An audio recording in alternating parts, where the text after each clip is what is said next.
Class चल रही थी 7 दिसंबर 1966 का रात की क्लास, और बात चल रही थी इस समय षष्ठी पर 3 सेनाएं खड़ी हुई हैं, यादव, कौरव और पांडव। यूरोपवासी यादव जिन्होंने मूसल निकाले और अपने कुल का विनाश किया।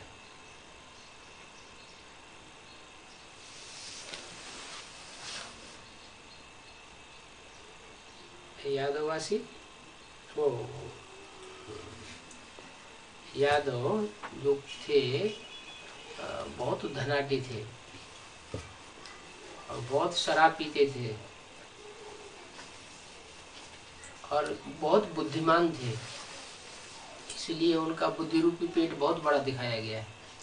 कहते हैं उनके बुद्धि रूपी पेट से, शास्त्र में तो पेट ही दिखाया है, बुद्धि तो नहीं कही गई, लेकिन बाबा ने अर्थ बताया कि उनके बुद्धि रूपी पेट से मिसाइल से निकले और उन मिसाइल से उन्होंने सारी दुनिया को तो भस्म किया ही, लेकिन अपने कुल का भी संहार कर लिया।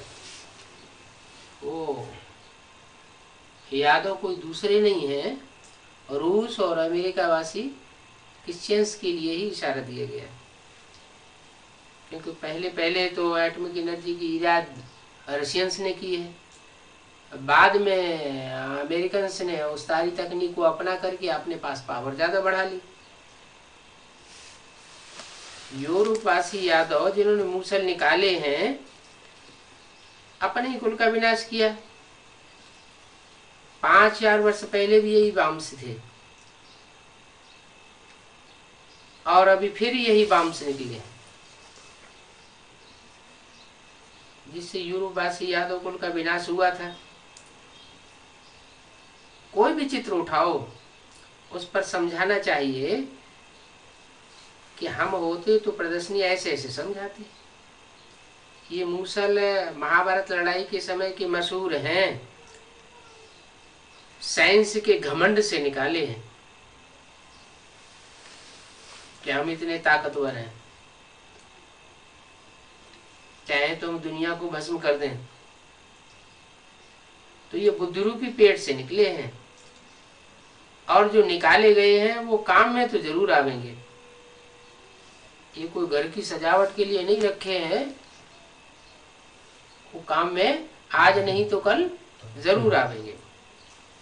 रख नहीं सकते हैं और रख करके करेंगे भी क्या? दाम इतना ज्यादा खाया हुआ है क्या? दुनिया की परवरिश जितने में हो रही है उससे भी ज्यादा पैसा लगा करके उन्होंने ये एटॉमिक एनर्जी तैयार की है, तो ये इस्तेमाल तो करने ही होंगे।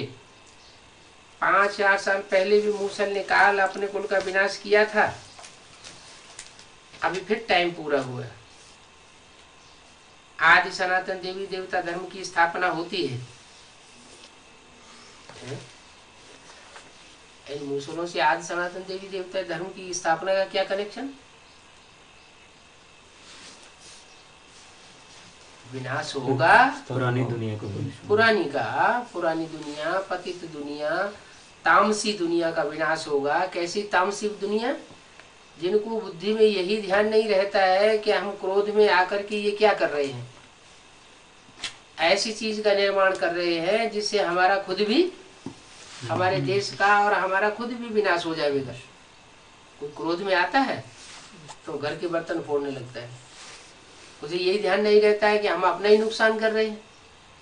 तो ऐसे ही ये क्रोधी और ये घमंडी, ये घमंड इनका दिखाई पड़ता है। लेकिन ये अगर ये ऐसा न करे तो ये आसुरी सृष्टि जो इतनी ईरान से तुरान तक फैली हुई है, इसका विनाश नहीं हो सकेगा। तो ड्रामा प्लान अनुसार बनाए हुए हैं, और बनाने की प्रेरणा कौन दे रहा है?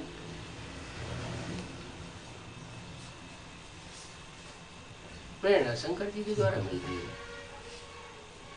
शंकर जी कब से आए? जब से आए नहीं, 36 से 3 मूर्तियां आई, उनके साथ साथ शंकर जी भी आए। 36, 37 से जब से आए बाप शिव, जब से आए तो 3 मूर्तियों को साथ लाए। 3 मूर्तियों में हर हर बम बम की मूर्ति भी साथ में आई। तो वो मूर्ति जब से आती है तब से दिमाग में शुरू होता है, किसको?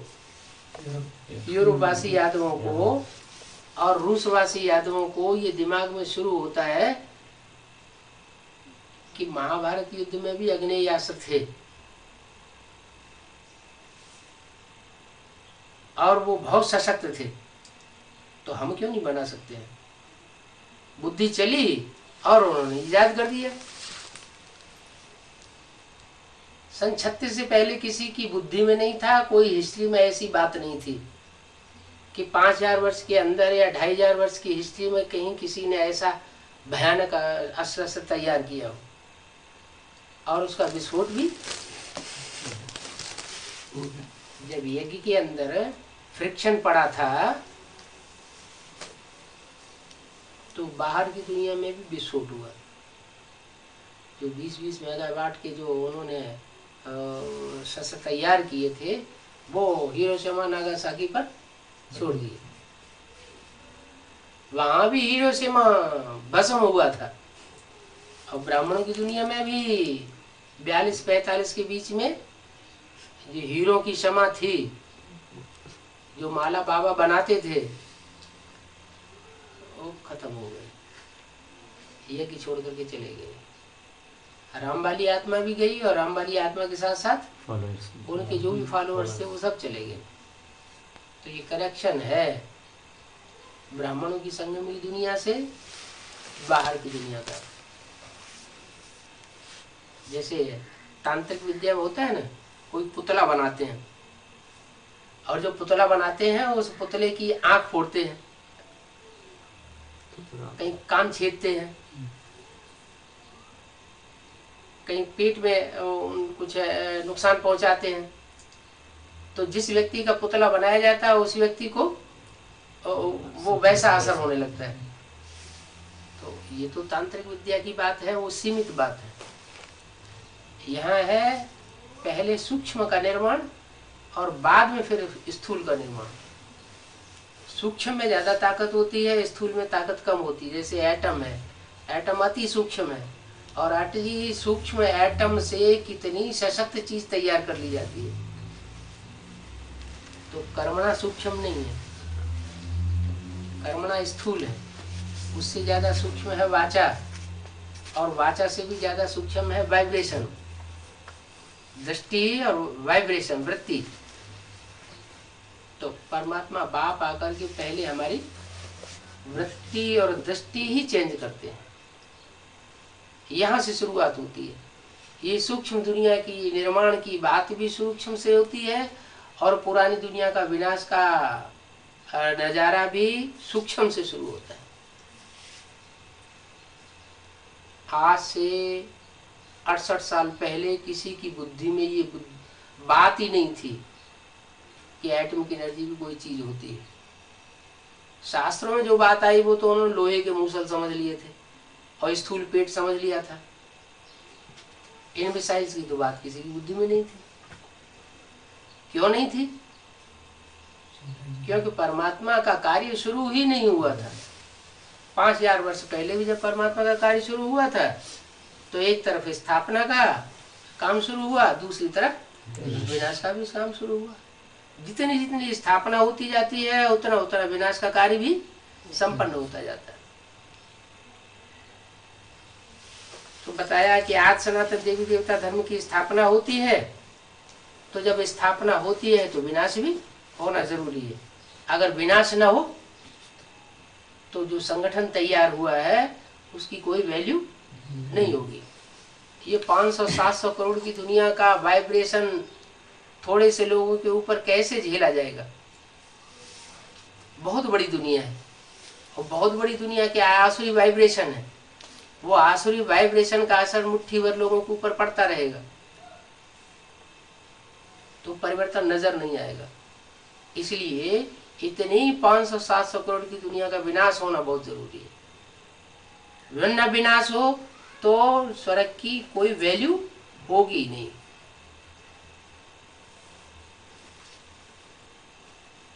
बोला तो विनाश तो होना चाहिए। कौरव और पांडव, असुर और देवताओं की युद्ध तो है। कौरव पांडवों की युद्ध महाभारत में दिखाई गई, और देवासुर संग्राम, देवताओं और असुरों का संग्राम भी दिखाया गया है। और रामायण में राम और रावण का युद्ध दिखाया गया है। ये तीनों जो युद्ध दिखाए गए हैं वो की यादगार है, संगम युग की यादगार है। और तीनों युद्ध के बीच में निमित्त कौन बनता है युद्ध कराने की? देवासुर संग्राम में लक्ष्मी निमित्त बनती है, और महाभारत युद्ध में द्रौपदी निमित्त बनती है, और रामायण के युद्ध में राम रावण के युद्ध में सीता निमित्त बनती है। इसके पीछे युद्ध होता है। तो युद्ध का मूल कारण क्या हुआ? स्त्री, स्त्री नहीं, काम विकार। स्त्री के पीछे काम विकार। काम जो है वो मुखिया है, क्रोध नहीं है मुखिया, काम विकार मुखिया। जब काम की आस पूरी नहीं होती है तो क्रोध में आते हैं, और जब क्रोध में आते हैं तो दोनों तरफ से युद्ध होता है जबरदस्त। ये जीत किसकी होती है? चोरों चकारों की जीत होगी, लंपटों की जीत होगी, या साहूकार की जीत होगी? सच्चाई की जीत होगी। जो सच्चाई के पथ पर होता है उसकी जीत होती है।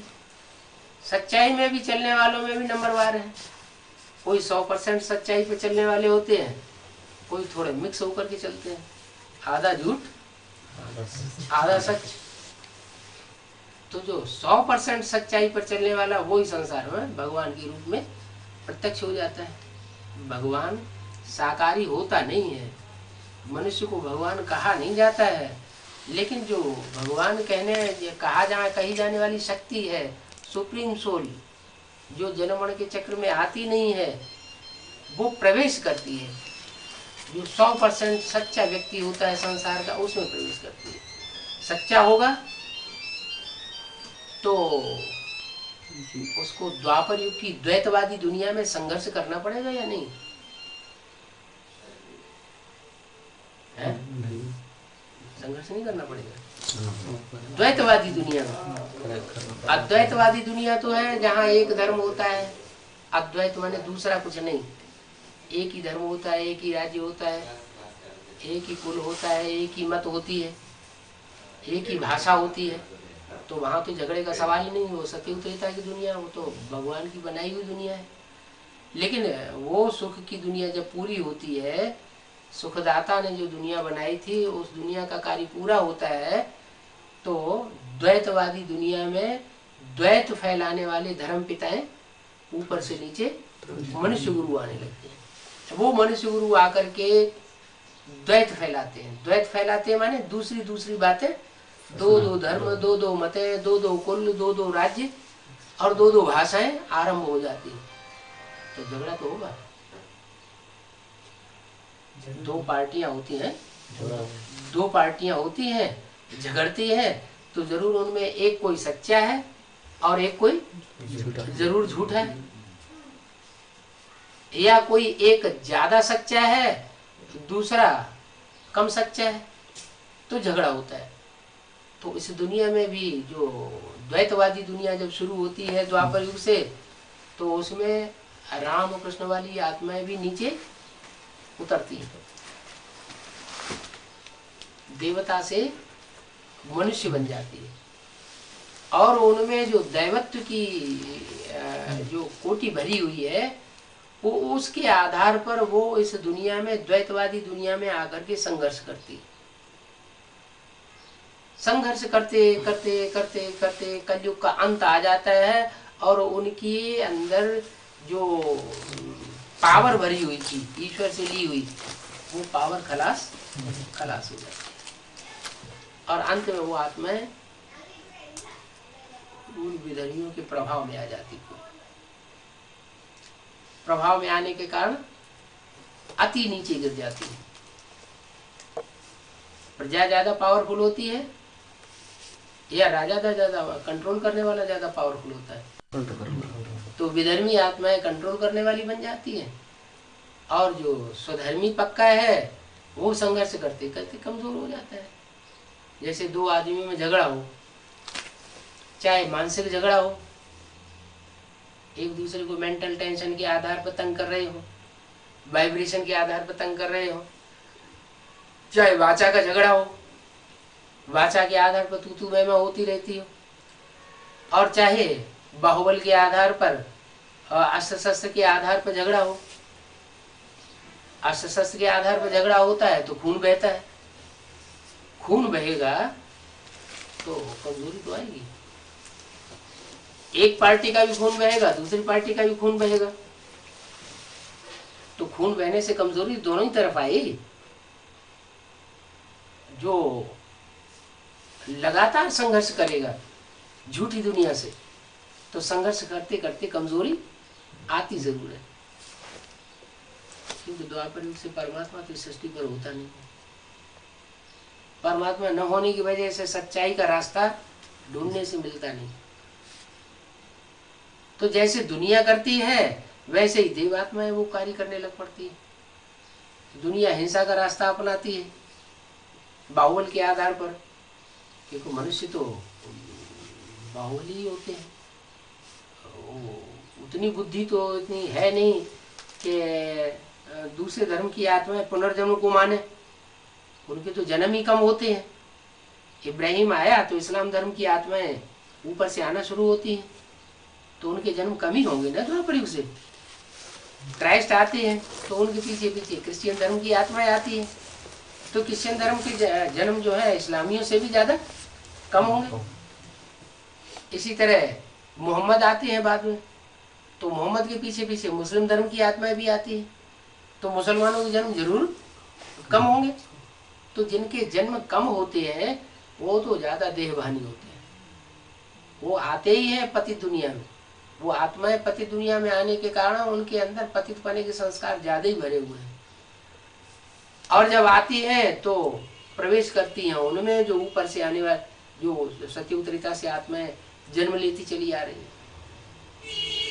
देवात्माएं, वो तो देवात्माएं ज्यादा जन्म ले चुकी होती है। ऊपर से आने वाली आत्मा ने पहला जन्म लिया है, तो सात्विक स्टेज में कौन सी होगी और तामसी स्टेज में कौन सी होगी?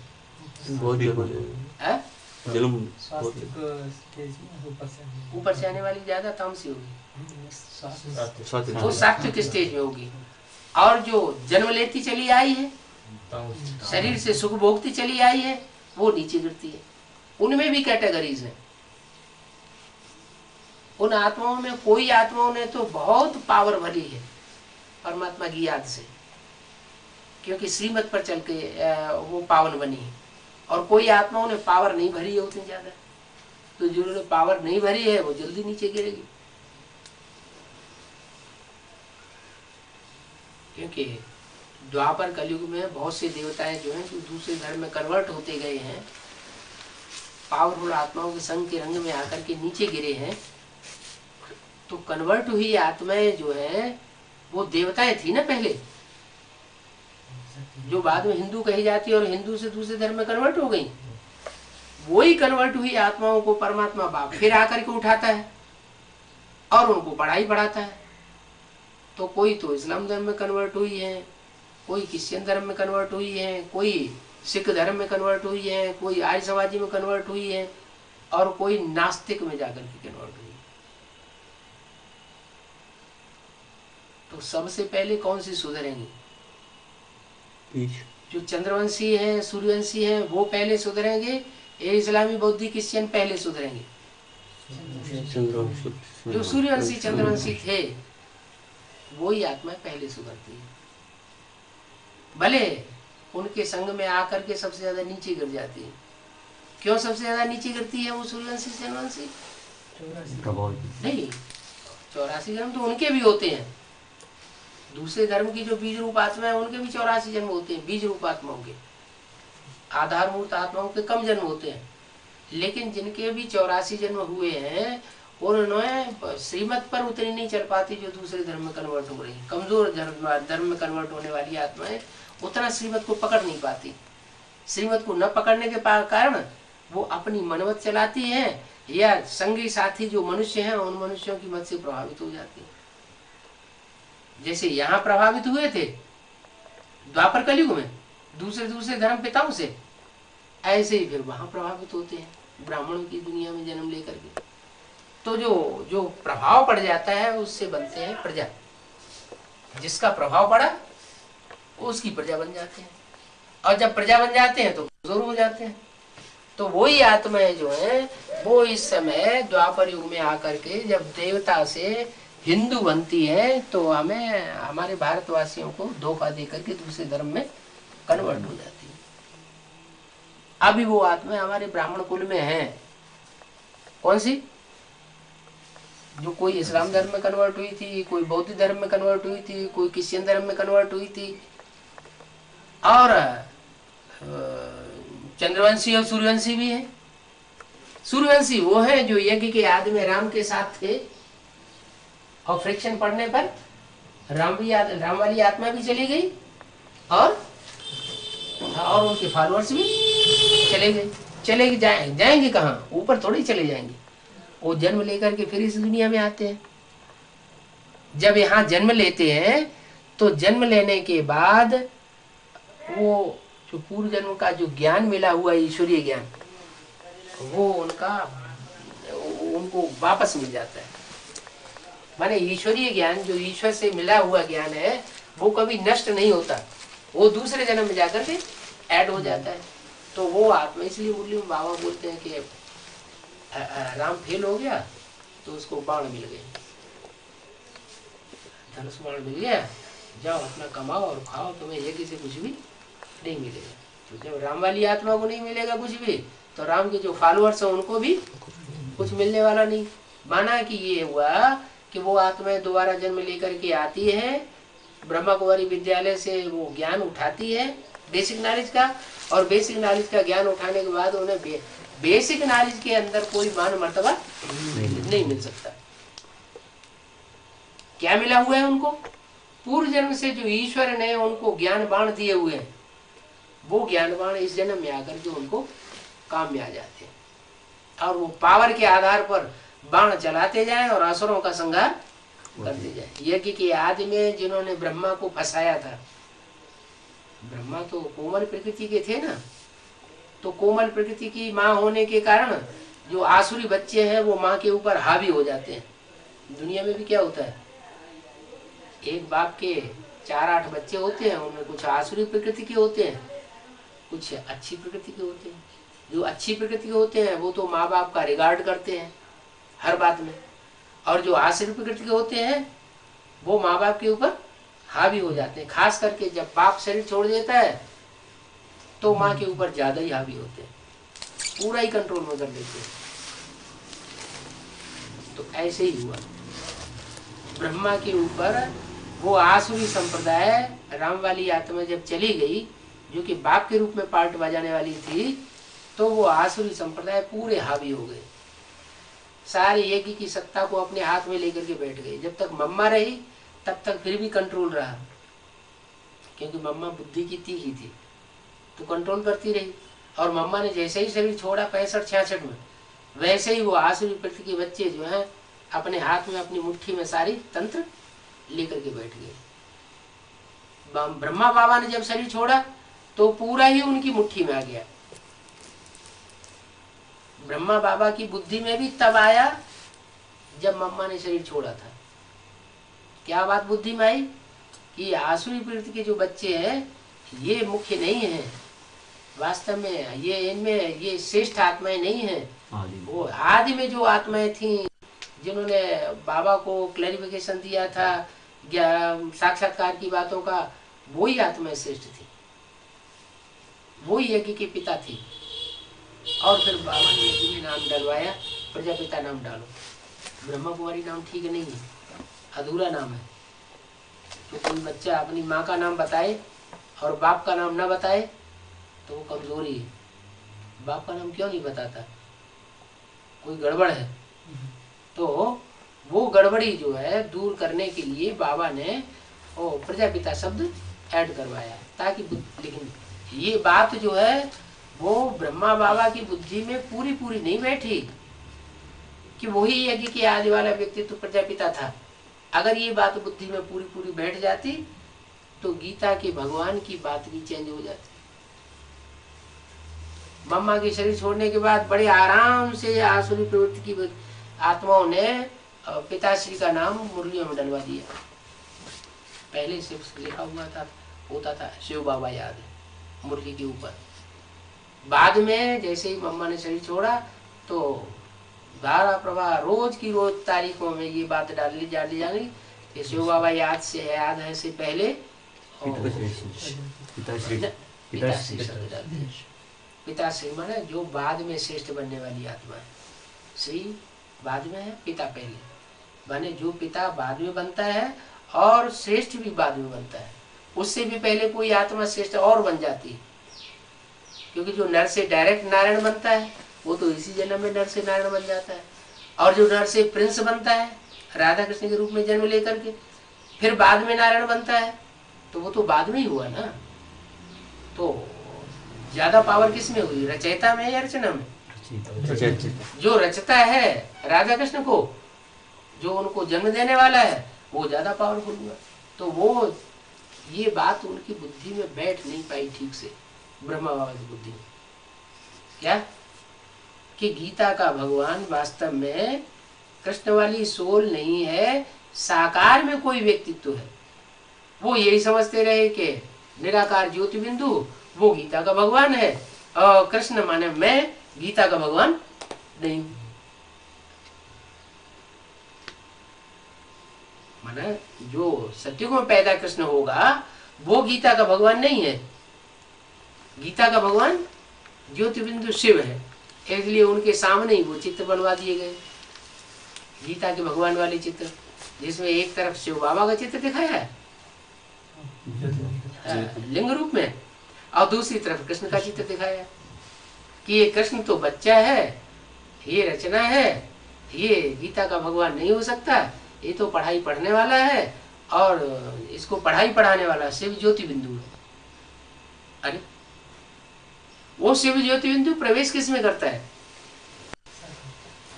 ब्रह्मा कृष्ण की सोल में तो प्रवेश करता है, तो कृष्ण की सोल में प्रवेश करता है तो कृष्ण ही होना चाहिए ना गीता का भगवान। ये बात उनकी बुद्धि में नहीं आई, ये कंट्रास्ट नहीं समझ में आया कि गीता का भगवान कृष्ण तो जब मना किया है कि नहीं हो सकता है तो वो निराकार कौन है, ये बुद्धि में नहीं आया कि निराकार भी कोई साकार रूप में कोई व्यक्तित्व तो हो सकता है जो निराकारी स्टेज वाला हो। जैसे और धर्म पिता सब निराकारी स्टेज वाले हैं। चाहे क्राइस्ट का चित्र देखो, चाहे गुरु नानक का चित्र देखो, चाहे महात्मा बुद्ध का चित्र देखो, उन चित्रों को देखने से ही पता चलता है। शंकराचार्य के भी चित्र पुराने पुराने मिल रहे हैं, उन चित्रों को देखने से ही पता चलता है कि वो धर्म पिताएं जो है वो निराकारी स्टेज में टिके हुए, जैसे कि उनकी आत्मा इस दुनिया में है ही नहीं, चेहरे से और उनकी दृष्टि से ही पता चलता है। लेकिन ब्रह्मा बाबा का एक भी चित्र ऐसा नहीं है। कैसा? जो निराकारी स्टेज वाला हो। क्यों नहीं है? क्योंकि वो माँ का पार्ट था, बाप का बीज रूप बाप का पार्ट नहीं था। बाप का काम होता है बीज बोना। माँ के बुद्धि रूपी पेट में यज्ञ के आदि में कोई पिता था जिसने बीज बोया ज्ञान का, और माता ने धारण किया। तो माँ होती है साकारी और बाप होता है निराकारी। निराकारी माने बीज, साकारी माने धरणी। कन्या माताएं जो है वो धरणी का रूप है, और बाप जो है वो निराकार होना चाहिए। निराकार वो शिव ज्योति बिंदु को समझ लिया। अब शिव ज्योति बिंदु तो आत्माओं का बाप है, मनुष्य सृष्टि का बाप थोड़ा ही है। मनुष्य सृष्टि तो बनती भी है और बन करके तामसी होने के बाद बिगड़ती भी है। मनुष्य सृष्टि तामसी भी बनती है, सात्विक भी बनती है। तो सतो प्रधान सृष्टि को बनाने वाला कौन? मनुष्यों को सुधारने वाला कौन? डॉक्टर को डॉक्टर बनाएगा, वकील को वकील ही वकील बनाएगा, इंजीनियर को कोई इंजीनियर ही इंजीनियर बनाएगा। पढ़ाई पढ़ के ही तो बनते हैं। तो देवता कौन बनाएगा? शिव ज्योतिबिंदु बनाएगा, अकेला ज्योतिबिंदु शिव नहीं बनाता। वो कोई न कोई मनुष्य सृष्टि का पिता है। उस मनुष्य सृष्टि के पिता में प्रवेश करके वो पहले उसको नारायण बनाता है। ऊंचे से ऊंचा देवता, 16 कला संपूर्ण। नारायण ही नहीं बनाता, भगवान भगवती का टाइटल वाला बनाता है। क्योंकि देवताओं से भी ऊंचा टाइटल किसका है? भगवान का। भगवान की स्टेज पे बैठाता है। तो जो सूर्य के समान पार्ट बजाने वाली आत्मा है, वो वास्तव में नर से नारायण बनने वाली आत्मा, जिसको कलाओं में नहीं बांधा जा सकता। देवात्माएं 16 कला संपूर्ण कही जाती है, कलाओं में बंधी हुई है। इससे ज्यादा उनकी क्वालिटी नहीं हो सकती। और सूर्य, चंद्रमा को कलाओं में बांधा जाता है 16 कला संपूर्ण।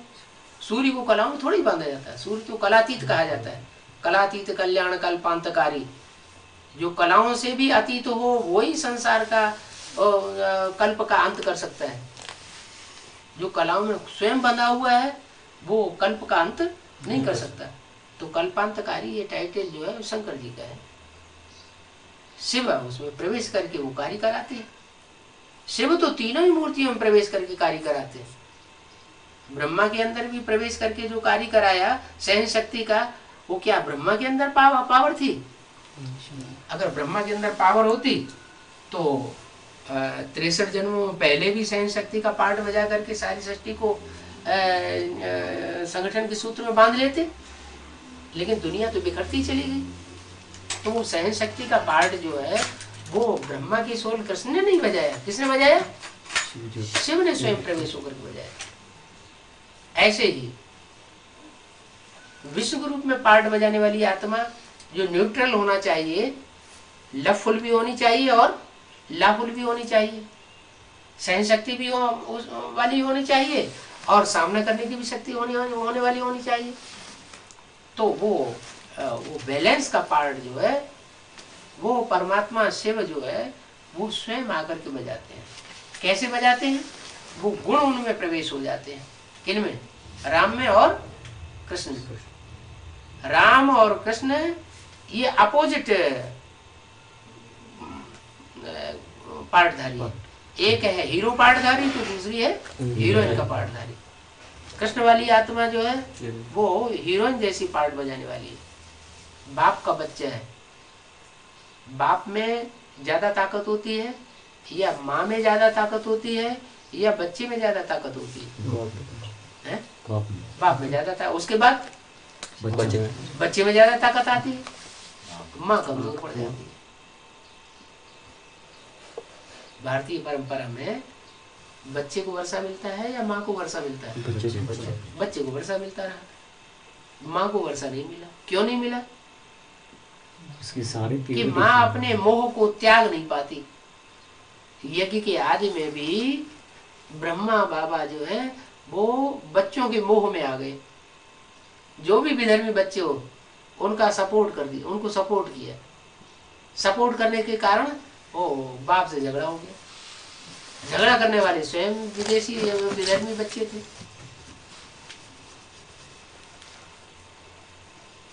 स्थापना के साथ साथ यज्ञ कुंड से विनाश ज्वाला प्रज्वलित हुई। कब? यज्ञ के आदि। तो जो विनाश ज्वाला प्रज्वलित करने वाले थे, वो कौन थे? वही विधर्मी बच्चे। उन्होंने ही माँ को भड़काया। माँ तो सीधी सादी उन बातों बच्चों की बातों में आ गई। आज की दुनिया में भी ऐसे ही होता है। जो आसुरी बच्चे होते हैं, वो माँ को अपनी मुट्ठी में ले लेते हैं और फिर अपनी चलाते हैं। आज से ही यज्ञ में ये फ्रिक्शन पड़ा हुआ है और अभी भी यज्ञ में ये फ्रिक्शन पड़ा हुआ है कि जो भी दीदी दादियाँ दादा हैं, जो कन्या माताएं हैं, उनको कोई भाई लोग हैं जिन्होंने अपनी मुट्ठी में लिया हुआ है। दूसरे धर्म में कन्वर्ट होने वाली आत्माएं हैं। वो दूसरे धर्म में कन्वर्ट होने वाली आत्माएं ब्रह्मा बाबा के ऊपर भी हावी हो चुकी थी। उन्होंने वर्ल्ड रिन्यूअल ट्रस्ट बना लिया। मुरली में बाबा ने बोला कि तुम अपनी संस्था को रजिस्टर्ड नहीं करा सकते, हमारी तो ईश्वरीय संस्था है, हम आसुरी गवर्नमेंट से अपनी संस्था को रजिस्टर्ड क्यों करें? आसुरी गवर्नमेंट से रजिस्ट्रेशन कराएंगे तो आसुरी गवर्नमेंट के अंडर में कायदे कानून में चलना भी पड़ेगा, तो हम तो नीचे हो गए। हम रचयिता कोटि के बच्चे हैं या रचना है? हम तो रचयिता बाप के बच्चे हैं, हम तो सूर्यवंशी बच्चे हैं। सूर्यवंशी बच्चों को तो अपना फकुर होना चाहिए कि हम दूसरे किसी के अधीन होकर के क्यों चलें। आसुरी गवर्नमेंट के ही अधीन होकर के चलेंगे तो हम तो अधीन ही बन जाएंगे ना। तो बाप तो हमको अधिकारी बनाने आया है, राजा बनाने आया है, हम क्यों अधीन बने, हम क्यों उनके नौकर बन करके रहे? तो बाबा ने तो मना कर दिया कि रजिस्ट्रेशन नहीं कराना। लेकिन जो चालाक बच्चे थे उनका गवर्नमेंट से अगर रजिस्ट्रेशन नहीं होगा तो पावर नहीं रहेगी, हमारे हाथ में कोई पावर। अगर हम रजिस्ट्रेशन करा लें तो हमारे हाथ में पावर आ जाएगी। ओ ब्रह्मा बाबा को कुछ नहीं बताया, और जो ब्रह्मा बाबा की सरपरस्त अच्छे अच्छे बच्चे थे उनको भी नहीं मालूम होने दिया। वही आसुरी किस्म के जो बच्चे थे उन्होंने अपना छोटा मोटा संगठन बनाया, उन्हीं के द्वारा वर्ल्ड रिन्यूअल ट्रस्ट की रजिस्ट्रेशन करा दिया। और रजिस्ट्रेशन करा के उनके सबके साइन करा के आसुरी बच्चों के, और एक संस्था बना के खड़ी कर दी। बाबा को जब बाद में पता चला तो 2 दिन पहले पता चला कि हाँ इस तरह बनाया हुआ है, बाबा को विश्वास नहीं हुआ। तफ्तीश कराई, देखा तो हाँ वो बात सच्ची निकली। तो जब बाबा को प्रूफ मिल गया कि हाँ ये बात सच्ची है, पर उनका हार्ट फेल हो गया। ये बात शास्त्रों में भी आई है कि कृष्ण जिन्होंने इतना भारी नायक का पार्ट बजाया महाभारत युद्ध में, वो कृष्ण नायक अंतिम समय में एक बहेलिये ने तीर मारा पाँव में और उससे घायल होकर के खत्म हो गए। तो उस पाँव के तीर मारने की बात नहीं है, कोई स्थूल तीर की बात नहीं है, स्थूल पाँव की बात नहीं है, ये बुद्धि रूपी पाँव है। जैसे पाँव से कहीं पहुंचा जाता है वैसे बुद्धि भी पहुंच होती है। कहते हैं तुम्हारी बुद्धि की पहुंच जो है वो हमारे गुरु तक नहीं हो सकती। तो जैसे पाँव से पहुंचा जाता है वैसे बुद्धि भी पहुंचती है। तो मिसाल दिया जाता है पाँव से। तो उस बुद्धि रूपी पाँव में कोई बहेलिये ने तीर मारा माना ज्ञान बाण मारा। ज्ञान बाण मारा तो ज्ञान कैसा था? विषैली बात का बाण मारा, और बाबा उसको सहन नहीं कर सके। बाबा तो विश्वासी थे, उन बच्चों के ऊपर ज्यादा ही विश्वास किया था। ये समझ नहीं सके कि आसुरी बच्चे हैं या दैवी स्वभाव वाले बच्चे हैं। तो चोट खा गए, भले चोट खा गए, लेकिन चोट खाने के बावजूद भी उनमें इतनी निश्चय बुद्धि थी कि वो शरीर छोड़ने के बावजूद भी जो सूक्ष्म शरीर पकड़ा उस सूक्ष्म शरीर से अभी भी कायम कर रहे हैं। लेकिन माँ का चोला था, माँ का चोला उसके लिए एक खास कमजोरी होती है। कौन सी? मोह की। पहले भी उनके अंदर मोह था, और सूक्ष्म शरीर के अंदर जब आ गए तो सूक्ष्म शरीर सूक्ष्म रूप में वो मोह का कीड़ा अभी तक भी जमा हुआ है। वो आत्मा जब राम वाली सोल के कनेक्शन में आती है तो बीज रूपी स्टेज पकड़ लेती है। कौन? ब्रह्मा की सोल। और जब मोह में आती है तो उन्हीं बच्चों के पास भागती है, और वहां जाती है गुलजार दादी में प्रवेश करती है तो सूक्ष्म शरीर से प्रवेश करती है। क्या जैसा संग का रंग लगता है वैसा ही उनका स्वरूप बन जाता है। गुलजार दादी अभी तक भी बिंदु रूपी स्टेज नहीं पकड़ सकी। बीज रूपी स्टेज न पकड़ पाने के कारण उनके संग के रंग में आते हैं तो उनको सूक्ष्म शरीर धारण करना पड़ता है, सूक्ष्म शरीर वाले बन जाते हैं। और जब राम वाली सोल में प्रवेश करते हैं, राम वाली आत्मा है ही सारी दुनिया का बीज, तो बीज के कनेक्शन में आने के कारण उनकी भी बीज स्थिति बन जाती है। तो माँ अभी भी मुगालते में है, अभी भी उन बच्चों के पास भाग रही है।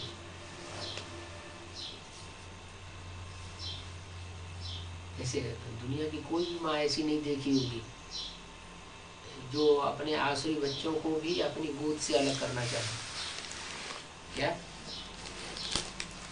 बाप लात मार करके निकाल देगा, लेकिन माँ ऐसा भी गंदे से गंदा, खराब से खराब और दुष्ट से दुष्ट बच्चा हो तो भी क्या चाहेगी, वो हमारी नजरों के सामने, आंखों के सामने बना रहे, सपोर्ट करेगी। और छोटे बच्चे होंगे तो और ज्यादा सपोर्ट करेगी, बड़े को कम सपोर्ट करेगी, क्यों, बड़ा तो बड़ा ही हो गया, पावरफुल बन गया। ऐसे ही सृष्टि का हिसाब है, रहस्य है कि ब्रह्मा जो है वो अपने आसुरी बच्चों को सपोर्ट करते हैं। यज्ञ के अंदर जितने भी ये इस्लामी, कामी, क्रोधी, क्रिश्चियंस, लोभी, मुस्लिम, ऐसी ऐसी आत्माएं जो दूसरे दूसरे धर्मों में कन्वर्ट हो गई थी, अभी फिर यज्ञ में आई हुई हैं, उन आत्माओं की तरफ बाबा का खिंचाव अभी तक भी जा रहा है। जानते हैं कि ये दुष्ट स्वभाव के हैं, फिर भी उनके अंदर वो भरा हुआ है मोह कि आज नहीं तो कल सुधर जाएंगे। लेकिन बाबा तो मुरली बोलते हैं, कुत्ते की पूंछ 12 साल तक डंडे में बांध करके जमीन में गाड़ करके रखो तो भी वो 12 साल के बाद फिर टेढ़ी की टेढ़ी ही निकलेगी। उनके अंदर जो दूसरे दूसरे धर्मों के स्वभाव, संस्कार, संग के रंग से भरे हुए हैं, वो जल्दी पलटते नहीं है। न पलटने के कारण वो फिर अपना स्वभाव, संस्कार प्रत्यक्ष रूप में, विकराल रूप में दिखाते ही रहते हैं। वो स्वर्ग स्थापन नहीं होने देंगे। स्वर्ग स्थापना के लिए फिर भी किन बच्चों का सहयोग लेना पड़े, वही यज्ञ के आदि वाले सूर्यवंशी बच्चे जिनको पहले ठुकरा दिया था, उन्हीं का आधार लेना पड़े। वही लायक बच्चे हैं। तो बोला हुआ है कि देवताएं हैं सिर्फ असली 8, क्या 8 अष्टदेव। वो अष्टदेव जो है वो पूरे 84 जन्म लेने वाले हैं। पूरे 84 जन्म लेने वाले तो हैं, लेकिन आखिरी जन्म में जाकर के जैसे राम वाली आत्मा संघर्ष करते करते करते करते कमजोर हो जाती है, वैसे वो भी आत्माएं कमजोर हो जाती है। कमजोर होने के कारण आखिरी जन्म में दूसरे दूसरे धर्मों में कन्वर्ट हो जाती है। जिसने जिसका ज्यादा संग लिया वो उसी में कन्वर्ट हो जाता है। तो इसलिए बाबा ने बोला है डबल विदेशी बच्चे। यहाँ ज्ञान की भाषा में लौकिक परिवार से उनका ज्यादा मोह रहता है, लौकिक परिवार वाले भी उनको ठुकराए देते हैं, और ब्राह्मण के परिवार में भी उनको ठोकर मिल जाता, देश निकाला मिल जाता है। तो दोनों तरफ से मारे गए, माने डबल विदेशी हो गए। ऐसे वो डबल विदेशी बच्चों को बाबा सपोर्ट देता है। कौन? Shiv supreme soul. लेकिन अव्यक्त वाणियों में सपोर्ट की बात क्यों बोलते हैं? वो तो ब्रह्मा की सोल है, क्योंकि ब्रह्मा की सोल भी गुलजार दादी में जब प्रवेश करती है तो सूक्ष्म शरीर से प्रवेश होने के बावजूद भी वो याद में रहती है। तो याद में रहने के कारण उनके मुख से जो भी वाचा निकलती है वो वाचा परमात्मा शिव के याद के अंदर निकली हुई भाषा होने के कारण वो मुरलियों से हमेशा टैली होती है। मुरलियों में जो कुछ भी बाबा ने 18 साल बोला हुआ है, 50-51 से लेकर के 68 तक, उन बातों को कहीं भी अव्यक्त वाणी में क्रॉस नहीं। क्यों नहीं क्रॉस है? कि बाबा की याद में वो वाणी बोली गई। बाकी उसका अर्थ ये नहीं लगाना चाहिए कि शिव बाबा उनमें प्रवेश होकर के बोलते हैं। मुरली में तो बता दिया है कि मैं सूक्ष्म पतनवासी ब्रह्मा में नहीं आता हूँ। तो सूक्ष्म पतनवासी ब्रह्मा में आता ही नहीं हूँ तो प्रवेशता की बात ही खत्म हो गई। फिर ना सिम्टम्स भी ऐसे ढेर सारे दिखाई पड़ते हैं, जैसे साबित होता है कि सिर्फ सुप्रीम सोल प्रवेश नहीं होता है। जैसे ब्रह्मा प्रवेश होता था तो पता ही नहीं चलता था, कब आया कब चला गया। बाद में बाबा को पता चलता था ये बात तो मेरी बुद्धि में थी ही नहीं, ये बात मैं कैसे भूल गया। तब आता समझ, हाँ शिव बाबा ने आकर के ये बातें बोली। तो बाद में उनको पता चलना ये एक बात साबित करती है कि शिव जो है वो सच्चाई बोलता था। ब्रह्मा की सोल उतनी सच्चाई को बोलने वाली नहीं हो सकती, क्योंकि वो तो मोह में ग्रसित हुई पड़ी है। अब गुलजार दादी में जो सच्चाई बोलते हैं वो इसलिए बोलते हैं कि बाबा की याद में है, बाबा की याद में होने के कारण सच्चाई तो निकलती है। उसी तरह जैसे कि बड़े बड़े जो कवि हुए हैं, तुलसीदास, सूरदास, वाल्मीकि, तो उन कवियों ने जब भाव विभोर होकर के जो कविता लिखी है तो उस समय उनकी सात्विक वृत्ति होती है। सात्विक वृत्ति में जो भी बोलते हैं तो सत्य होने के कारण सत्य को कहा जाता है गॉड इज ट्रुथ। उस स्मृति में होने के कारण वो जो भी बोलते हैं वो सच्चाई बोलते हैं।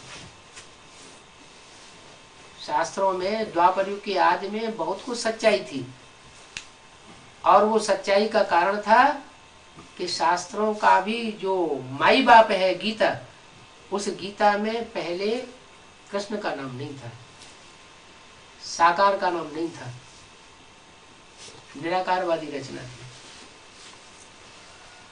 बहुत समय के बाद जब विधर्मियों का बोलबाला दुनिया में बढ़ने लगा द्वापर युग में, तब उनसे प्रभावित होकर के जो दूसरे धर्म की आत्माएं दूसरे धर्म में कन्वर्ट होती हैं, उन्हीं आत्माओं ने, भारतवासी आत्माओं ने वो कृष्ण की उपासना उसमें डाल दी। शूटिंग कहाँ होती है? ब्राह्मण की संग हुई दुनिया में। बाबा ने भले मुरली में कहा ब्रह्मा का चित्र नहीं रखना है, ब्रह्मा को याद नहीं रखना है, लेकिन जो देवानी आत्माएं हैं वो देव को याद करेंगी या ब्रह्मा में प्रवेश हुए शिव को याद करेंगे? देव को। ओ देह से चिपक गई उनकी बुद्धि। जिनकी बुद्धि ब्रह्मा की देह से, चिकनी चुपड़ी देह से चिपक गई, तो उनकी बुद्धि में बार बार ब्रह्मा का चेहरा ही याद आता है। तो लगाव लग गया, अटैचमेंट लग गया। जब अटैचमेंट लग जाता है तो फिर उल्टा काम होता है। वो बुद्धि फिर ये नहीं देखती कि शिव बाबा ने क्या कहा और हम क्या कर रहे हैं। बल शिव बाबा बार बार मुरलियों में बोलते रहे कि ब्रह्मा का फोटो नहीं रखना है, ब्रह्मा का चित्र रखेंगे तो पतित बन जाएंगे। फिर भी उन्होंने क्या किया? ब्रह्मा का ही फोटो रखा। अभी भी रखे हुए हैं ब्रह्मा के फोटो। और जिन्होंने ब्रह्मा के फोटो रखे और ब्रह्मा के चेहरे को याद करते रहे, उसका कारण ये था कि उन्होंने ब्रह्मा की गोद ली थी, ब्रह्मा की गोद में खेले थे, और खेलते समय भी वो देवान में आने के कारण ब्रह्मा की गोद का सुख लिया, ये समझ करके नहीं लिया कि हम शिव बाबा की गोद में हैं। तो संस्कार कौन से पढ़ेंगे? देवान के पढ़ेंगे या आत्माभिमानी संस्कार पढ़ेंगे? देवान के संस्कार पढ़ेंगे। वो जन्मांतर के संस्कार उनके अंदर हैं, आत्मा में पिरोए हुए हैं देवान के, वो जल्दी छूटते ही नहीं। और यज्ञ के अंदर जो सूर्यवंशी चंद्रवंशी आत्माएं हैं, उन्होंने बाबा की बात को पूरा फॉलो किया। जो सूर्यवंशी है उन्होंने तो बड़े आराम से ज्योति बिंदु को याद करना शुरू कर दिया, क्योंकि वो तो यज्ञ के आदि में ही छोड़ चुके थे यज्ञ को। कराची में भी उन्होंने ब्रह्मा का गोद का सुख नहीं लिया।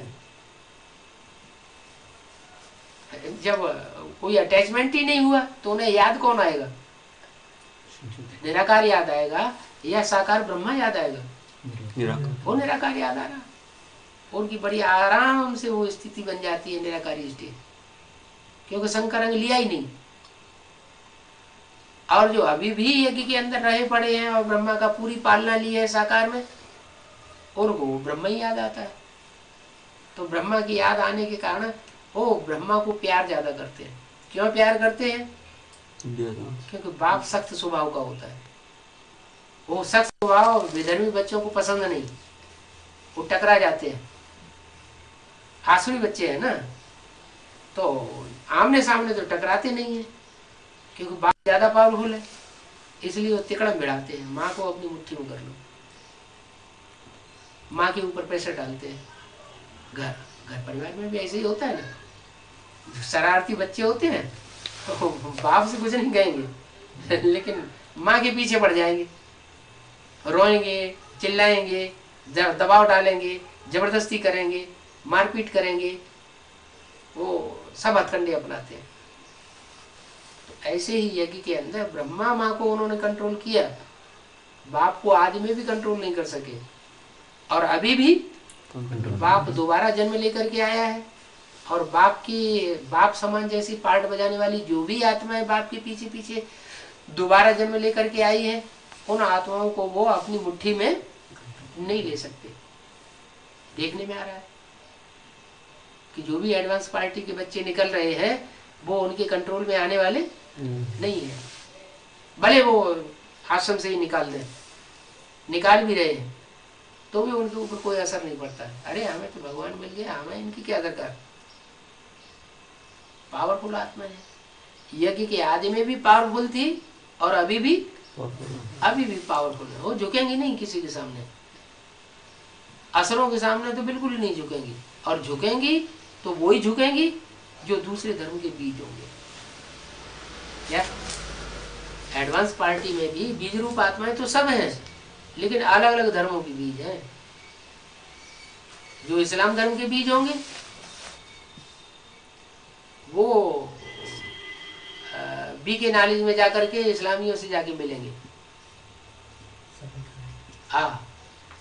बाप से कंप्रोमाइज नहीं करेंगे, वो फिर भी उनको सपोर्ट करेंगे। बौद्ध धर्म के जो बीज होंगे वो वहां जो बौद्ध पड़े हुए हैं बेसिक नॉलेज में, उनको सपोर्ट करेंगे। क्रिश्चियन धर्म के बीज होंगे वही जाकर के जिसने दिखावे की चित्र बनाए हैं ढेर सारे, किसने, रमेश भाई ने। क्रिश्चियंस दिखावा ज्यादा करते हैं ना, उन्हीं से जाके मिलेंगे। माने जिस धर्म का बीज होगा वो उसी धर्म के आधार मूर्तों में जाकर के मिल जाएगा। तो फिर उनके जो फॉलोअर्स हैं वो भी उन्हीं से मिलेंगे जाके। और जो बेसिक नॉलेज वाले हैं, आधार मूर्त ब्राह्मण, दूसरे धर्मों के आधार जड़ों पे बैठे हुए, उनकी स्थिति अब ये बन गई है कि वो जो दुनियावी धर्म गुरु हैं, जो रास्ता अपना रहे हैं भक्ति मार्ग का, उसी रास्ते को वो अपनाने लग पड़े। ज्ञान की बातों को सबको छोड़ते जा रहे हैं। क्यों छोड़ते जा रहे हैं? क्योंकि ज्ञान की गहराई को एडवांस पार्टी वालों ने पकड़ लिया, और वो एडवांस पार्टी की जो भी बातें निकलती हैं वो उनको तीर की तरह लगती हैं। जैसे राम के बाण हो तो तिलमिला जाते हैं सुनकर के, जवाब उन पर आता नहीं, इसलिए घृणा करते हैं, स्वीकार नहीं करना चाहते, हट पकड़ चुके हैं। भले अंदर से समझते हैं कि ये सच्चाई है तो भी विरोध करते हैं। तो सच्चाई को उन्हें स्वीकार नहीं करना है। देहभान इतना ज्यादा है, देह अहंकार इतना ज्यादा है कि मरते मरते मर जाएंगे। ब्रह्मा बाबा को याद करने वाले किसकी गति को पाएंगे? जो ब्रह्मा की गति हुई होगी तो वो उनकी गति होगी। और बड़े बड़े दीदी दादी दादा कैसे शरीर छोड़ रहे हैं? अकाली मौत में शरीर छोड़ रहे हैं। जैसे ब्रह्मा ने अकाली मौत में शरीर छोड़ा, ऐसे उनके भी अकाली मौत में शरीर छूट रहा है। तो जिनका अकाली मौत में दुनिया में भी शरीर छूटता है वो सब सूक्ष्म शरीर धारण करते हैं। ये सूक्ष्म शरीर क्यों मिलता है? इसलिए मिलता है जो ज्यादा पाप करते हैं वो उनको थोड़े समय ज्यादा पाप न कर सके, इसलिए उनको अपना शरीर नहीं मिलता है। क्योंकि शरीर के आधार पर ही पाप पुण्य बनता है, तो उनको सूक्ष्म शरीर मिल जाता है। और सूक्ष्म शरीर में पाप पुण्य का लेप छिप लगेगा नहीं। वो तो जिसमें प्रवेश करके पाठ बजाएंगे उसके ऊपर सारा भार चला जाएगा। तो थोड़े समय के लिए वो पाप न करें, उनके पाप का बोझा ज्यादा न बढ़े, इसलिए वो सूक्ष्म शरीर मिलता है। मिलता किनको है? अकाली मौत वालों को। अकाली मौत किसकी होती है? जो ज्यादा पाप करते हैं। तो ये सब दूसरे दूसरे धर्म के जो भी हैं आधार मूर्तों में या बीज रूप आत्माओं में भी जो अकाली मौत में शरीर छोड़ रहे हैं, वो सब वही पापी आत्माएं हैं, जन्म जन्मांतर की पापी आत्माएं। अभी भगवान मिला है, भगवान का अंजाम करके इस ज्ञान को ले रहे हैं, तो भी ज्ञान की बातों को और भगवान को नहीं मानते। हम इस बात को नहीं मानेंगे। सारी बातें सच्ची हैं, ईश्वरीय ज्ञान सच्चा है, लेकिन इस बात को हम नहीं मान सकते। आधी बात मानेंगे श्रीमत की, आधी बात श्रीमत की नहीं मानेंगे। क्यों नहीं मानेंगे? क्योंकि 63 जन्मों में उन्होंने उन विधर्मियों का संग लेकर के भारत को धोखा दिया था, कन्वर्ट हुए थे और अभी भी कन्वर्ट हो रहे हैं। उन्हीं विधर्मियों की बातों कन्वर्ट होकर के उन्हीं की बातें सुनेंगे। बीके नॉलेज वाले हैं, वो जो असल सूर्यवंशी एडवांस पार्टी वाले, उनसे नहीं मिलेंगे कभी। मिलेंगे भी तो किससे मिलेंगे? जो एडवांस पार्टी में दूसरे धर्म की बीज उपाधि है। तो जो संघर्ष है वो बड़ा हो जाता है। ब्रह्मा कुमारी संस्था वाले एडवांस पार्टी का सन 76 से लेकर के 98 तक कुछ भी नहीं बिगाड़ सके। बिगाड़ने की स्टेज पे आ रहा है तो कब आए? जब एडवांस पार्टी की ही आत्माएं उनसे जाकर के मिल गई, तब उनमें पावर आ गई। क्योंकि ज्ञान की भी तो पावर होती है। जो एडवांस नॉलेज है वो एडवांस नॉलेज उन्होंने जाकर के उनको सुनाना शुरू कर दी। चलो गनीमत है, कम से कम जो आर्य समाजी किस्म की आत्माएं थी वो जाकर के उनसे मिली, नास्तिक किस्म की आत्माएं वो जाकर के उनसे मिली। जो एडवांस पार्टी की सशक्त आत्माएं, इस्लामी, बौद्धिक, क्रिश्चियन जो मुख्य मुख्य धर्म है, वो नहीं मिले जाके अभी, वो भी जाके आगे मिलेंगे। तो उनसे भी उनको सच्चाई तो मिली ना। आर्य समाजियों में भी बहुत कुछ सच्चाई होती है, भले कलयुग के अंत का धर्म है, लेकिन तामसिक ज्ञान को पकड़ते हैं, सात्विक ज्ञान को नहीं पकड़ते। बाप के सात्विक पने को पहचान नहीं पाते। तो उनसे मिलकर के उन्होंने 98 में जो घात किया वो तब कर पाया। माना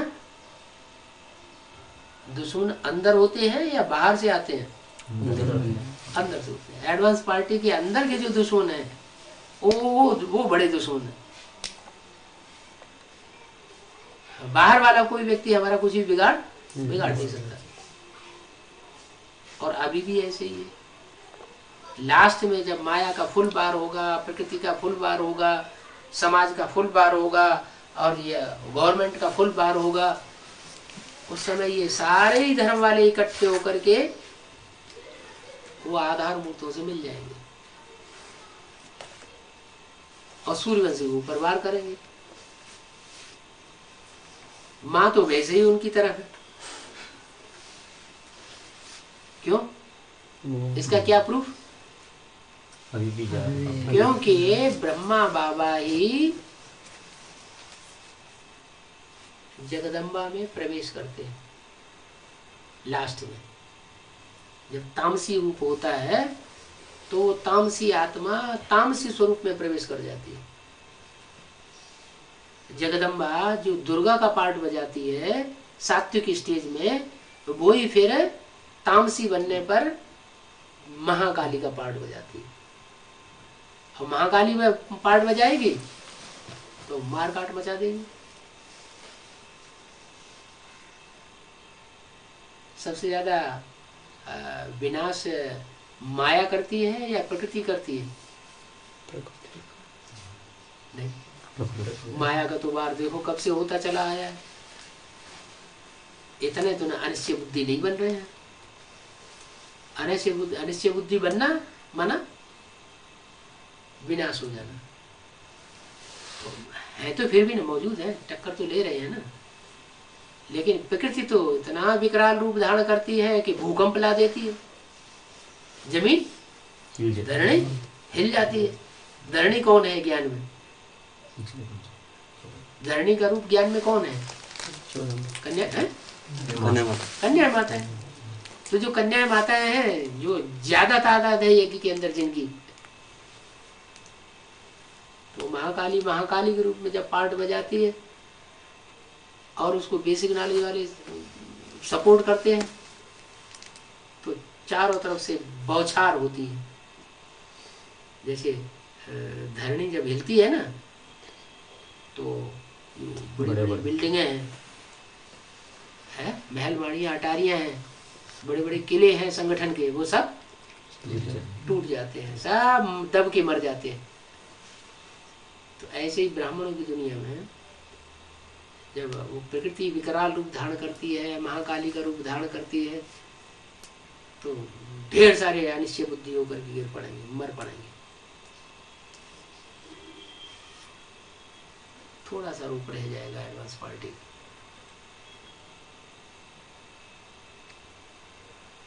तब माला सामने आ जाएगी। जो कुछ हो रहा है ड्रामा में वो कल्याणकारी होगा या कल्याणकारी होगा? कल्याणकारी होगा। तो ऐसे नहीं कि डर जाना चाहिए, कह रही ये सारे ही टूटे जा रहे हैं, सारे ही मर रहे हैं, जरूर ये ज्ञान झूठा है। नहीं, जब नई दुनिया बनेगी, नया संगठन बनेगा, जो बाबा ने बोला है पांडवों का किला ऐसा बन जाएगा जो एक भी असुर उसमें प्रवेश कर नहीं सकेगा। तो अभी तो सारे ही भरे पड़े हैं। एडवांस पार्टी के अंदर भी इस्लाम धर्म की बीज रूप आत्मा भी भरी पड़ी है, जो अपना पार्ट बजाती है। सरेंडर होने वाली कन्याओं को भी पट्टी पढ़ा करके भगा के ले जाते हैं। जैसे अरबियंस है ना, अरबियंस अभी भी भारत की कन्याओं को बेच खरीद करके ले जाते हैं और शादियां रचाते हैं अपने देश में जाकर। तो ऐसे ही जो भी विधर्मी आत्माएं यज्ञ के अंदर घुसी हुई है, वो सब टूट पड़ेंगे। जो सूर्यवंशी हैं, उन सूर्यवंशियों में भी नंबरवार है पुरुषार्थी। जो प्रजावर्ग की आत्मा है वो नहीं टिकेंगी। नंबरवार जो राजाई में आने वाले हैं, उनमें भी नंबरवार है। कोई महाराजा कोटि की आत्मा है, जन्म जन्मांतर उन्होंने महाराजा का पद पाया, सम्राट बनी, वो टिकेंगे। क्योंकि वो ज्ञान में भी तीखी होती है, याद की यात्रा में भी तीखी होती है, सेवा में भी उनका सेवा का बैलेंस बहुत ज्यादा होगा। बाप किन बच्चों को याद करते हैं? सेवाधारी बच्चों को याद करते हैं। तो जिन्होंने जितना ज्यादा सर्विस का बैलेंस है, ऐसे सर्विसेबल बच्चे जो हैं वो बाप के स्मृति के पात्र हैं। सारी दुनिया बाप को याद करती है और बाप उन सेवाधारी बच्चों को याद करते हैं। तो उनको पावर बहुत ज्यादा मिल जाती है विनाश के टाइम पर। इसलिए कुरान में भी लिखा हुआ है, खुदा के बंदे जब विनाश होगा, कयामत होगी, तो खुदा के बंदे बड़े चैन में रहेंगे, उनके ऊपर कोई आंच आने वाली नहीं है। ओम शांति।